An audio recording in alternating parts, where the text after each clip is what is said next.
أشرقت نفسي بنور من فؤادي حينما رددت يا رب العباد.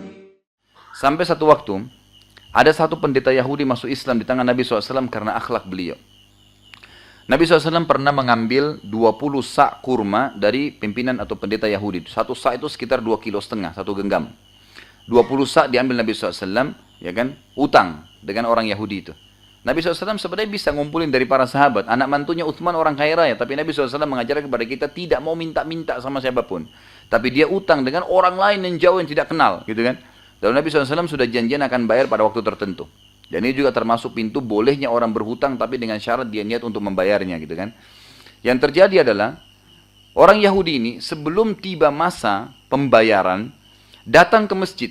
Nabi SAW lagi duduk, lagi nyampein wahyu, sahabat lagi ngumpul, kayak kita lagi pengajian, gitu kan. Orang Yahudi ini datang tiba-tiba berdiri di sebelah Nabi SAW di masjid di depan jemaahnya, gitu kan. Kemudian tiba-tiba Nabi SAW pakai imamah, ada kainnya turun di lehernya gitu. Orang Yahudi ini nggak ngomong nggak apa, ditarik dari belakang kain itu dengan keras sampai leher Nabi kecekik. Di masjid, Nabi lagi duduk, Yahudi ini berdiri. Kira-kira bagaimana respon jemaahnya? Di depan situ ada Umar radhiyallahu anhu. Umar ini orang yang sangat tegas. Langsung Umar mengatakannya, ya Rasulullah izinkan saya tebas lehernya Yahudi ini. Nggak pakai bilang orang ini siapa, saya tebas ya Rasulullah lehernya. Nabi SAW kasih isyarat, nggak ngomong ya, kasih isyarat suruh tenang, sementara lehernya kecekik ya. Balik ke orang Yahudi lalu berkata, ada apa wahai Yahudi? Kata Yahudi itu, wahai Muhammad, kalian orang-orang Quraisy, jadi dia sengaja memancing emosi gitu kan.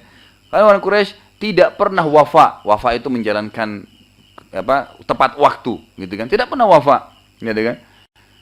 Bayar utangmu. Kata Nabi SAW sementara tercekik ya, bukankah waktunya belum tiba? Biasa menyampaikan argumennya. Dia bilang tidak, saya mau dibayar sekarang. Lalu Nabi SAW balik ke arah Umar, bukan sahabat Nabi yang lain. Wahai Umar, pergilah ke Baitul Mal, tempat penyimpanan harta kaum muslimin, ambilkan 20 sak kurma, bayar utang saya ke Yahudi ini, tambah 20 sak lagi. Umar bilang, ya Rasulullah, 20 sak pertama untuk utang, 20 sak kedua untuk apa? Umar penasaran gitu kan. Kata Nabi SAW, hukuman karena kau sudah ancam dia. Nabi SAW menghukum Umar. Artinya begini, Nabi SAW ingin memberikan pelajaran, kalau saya ada, jangan ambil keputusan, gitu loh. Karena Nabi SAW Rasul, utusan Allah SWT kan, pasti beliau tahu apa yang dilakukan gitu. Lalu pergilah Umar ke Baitul Mal, sambil Umar ini mangkel benar sama Yahudi ini. Jalan ke Baitul Mal, orang Yahudi ini ikut dari belakang. Begitu sampai di Baitul Mal, disusun 20 sak kurma, sudah selesai, Yahudi ini bilang, waktu mau dibungkus 20 sak yang kedua, bonusnya gitu kan. Lalu dia bilang, wahai Umar, apa kau tahu siapa saya? Umar dengan marah mengatakan, saya tidak mau tahu siapa kamu. Gitu. Lalu yang terjadi, orang ini bilang, saya Fulan bin Fulan. Namanya ini kebetulan nama seorang pendeta Yahudi yang terkenal sekali, sudah lama mau masuk Islam. Umar langsung bilang, apa kau demi Allah dia? Dia bilang, iya. Kau sudah tahu itu adalah Rasulullah, bagaimana kau bisa lakukan itu? Apa kata pendeta ini? Wahai Umar, apa kau kira saya ini orang gila? Datang ke masjid kalian, mencekik Nabi kalian di depan kalian. Saya sudah menawarkan nyawa saya. Tapi ada alasan kenapa saya lakukan, wahai Umar. Saya telah menemukan semua ciri kenabian di diri Muhammad kecuali satu. Ghalaba hilmuhu ghadabuh. Sifat dewasanya mengalahkan emosinya. Ini itu saya temukan sekarang. Maka saya katakan, wahai Umar, asyhadu an la ilaha illallah wa anna muhammadar rasulullah.